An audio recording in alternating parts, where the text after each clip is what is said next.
Today, we're going to talk about what can happen if you never clean your house. And at the end, I'm going to give you a tip on starting if you're having a hard time starting to clean your house. So, if you never cleaned your house, the first thing you would probably notice is dust accumulation.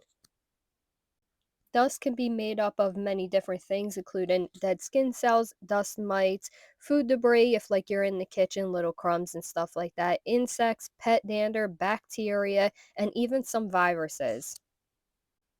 As dust accumulates, you might have trouble with your allergies. A lot of people are allergic to dust mites, pet dander, pollen, which can all be found in dust, or you might have trouble with upper respiratory infections or even asthma.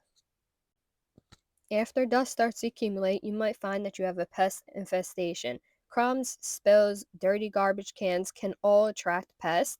Some of the most common pests in households are ants, flies, spiders, cockroaches, mice, and rats. The most common being ants, which are attracted to crumbs, food, water, anything like that. And from experience, I could tell you they're really hard to get out of your house once they start. But you also have to worry about flies that could carry diseases, cockroaches, which can also carry diseases. And you might not even realize you have those because they tend to come out at night. And mice, they could be active all year long. Again, you might not realize you have them until they are a serious problem. They could cause damage to furniture and your house. So, besides just carrying diseases and bacteria, they can also cause structure damage to your home, a lot of these pests. At the same time that this is happening, you might find that you are having mold in your house. There's four common types of molds found in homes, aspergillus being one of them, and that's frequently found in dust or on food items or even on your drywall and can appear green or yellow in color. But there are different types of mold for different places in your house. There's some that could grow in your bathrooms and appear fuzzy and brown. There's some that can even grow in your carpets or your fabrics, old mattresses, and they appear blue and green. There's even mold that can grow on your air ducts and behind your toilets. So, mold is something to always keep an eye out on. And if you suspect you have mold in your house, to have a professional come in and tell you whether you do or you do not, and professionally have it removed. I have had mold in my bathroom from a leaky roof, and it did cost me quite a pretty penny to get it removed from my house, but getting it professionally removed is very important because mold can cause serious health issues. Exposure to mold can cause things like stuffy or runny nose, sneezing, itching, skin rashes, wheezing, and difficulty breathing. It's terrible for somebody who has asthma. It can also cause lung infections. I mean, mold is a very serious thing, and to have it in your house if you suspect it is a pretty serious problem. So, in my opinion, it's always worth it to dish out the money to have it professionally removed. That way, you know it's not coming back because you could clean up mold and it can come back. It really just depends on how far the spores have gotten at the time. So if you suspect it, please definitely reach out and get help from a local professional in your area, especially if you have asthma or COPD or any kind of lung disease. And let's not forget, while all this is happening, your mental health definitely suffers. Your social and professional life takes a toll. You could get evicted, you could get fired. You might become distant from friends and family. A cluttered room can make you feel stressed, disorganized. It can make you lose your focus. It can be a sign of depression. So, we talked about all the things that'll happen if you never clean. But how do you fix that? Cleaning, right? But for a lot of people, it's not as simple as just getting up and cleaning. Some people might not have motivation to clean, they might feel overwhelmed. There might be a mental health condition that keeps you from cleaning. There's definitely a list of physical and mental things that can stop one from cleaning. And the first thing I would say to somebody who's having issues at all with cleaning is to open your windows.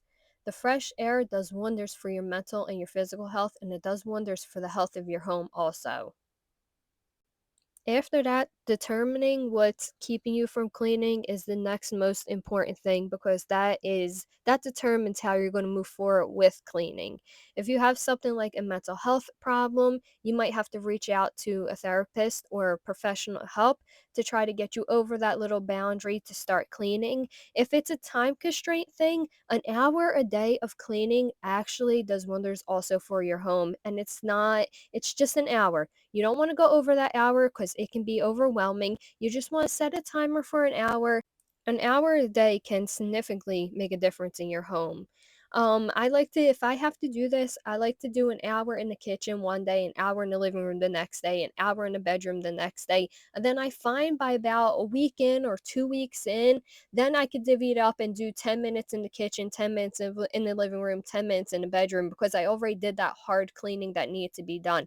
But if time constraint is something that you're dealing with, try to just stick with an hour. An hour makes a difference. It really can. If you're finding that you're stressed or you're overwhelmed, and that's what's keeping you from cleaning, that's what's keeping you from doing that first thing to get you going, then my suggestion to you would be light a candle that you like safely. Light a candle that you like. Have a scent going that you like that gets you motivated, or have a TV show on going that you can listen to in the background, or an audiobook. I've said this before, but I listen to music on my headphones, or I'll listen to a YouTube video on my headphones while I'm cleaning, and before you know it, the time really does pass, and you can get a lot done when you find that you're listening to something that you really like or something's just going on in the background that you can listen to while you're mindlessly doing these tasks of the dishes or putting away things or organizing things. If you are physically disabled, I have a mom who's physically disabled and she cannot clean her house. Hiring a cleaning person is definitely worth it if you have that money, but they are super expensive. So, you know, you take or give there. But if you're finding that you're physically disabled, go online, look up a few things because there is definitely a lot of cleaning tools out there for people who are physically disabled to still be able to clean their homes, still be able to keep up with it. You can also ask a friend or a family member to come over and help maybe do one big deep cleaning. And then maybe some of these tools that are made for disabled people to clean will be able to be enough for you to keep up with your house once it's deep cleaned. But there is definitely a lot of tools out there, lightweight, long handles, things like that, to be able to help disabled people if you cannot afford to hire a cleaner. I get it, it's expensive. Another thing I see a lot is the lack of routine. People just don't have a routine. They'll clean their kitchen one day and then it might not get touched for another few days before they clean it again. They just have a lack of routine. For that, I would say pen and paper. Pen and paper is your friend. Write down what needs to be done in every single room and then write how often and make a list of like the daily things that need to be done, the weekly things that need to be done, the things that could be hold off monthly or every 6 months, like maybe shampooing your carpet doesn't need to be done monthly but it needs to be done every 6 months. Write it down. Make a routine so that you know and you could cross it off every single day of the little things that need to be done. And before you know it, you won't need that paper. You will just know in your head, or maybe you will need that paper. Either way, it's fine. But I find that a lot of times after doing it for so long, you just mentally know in your head you have that checklist. Okay, I cleaned the dishes. Okay, I wiped the counter. Okay, I cleaned the fridge this week. Okay, I did the carpets every 6 months. Having something physically written down to start is a great way to start a routine. Don't leave it all in your head and be like, I will remember that. I will remember that. Because you probably won't. So now we know what could happen if you don't clean, and we know some skills to try to get you to start cleaning. I always tell people start small, and build your cleaning skills from there. Before you know it, you'll be a cleaning machine. You'll know more than the person next to you, and you'll be able to help other people in their cleaning journey.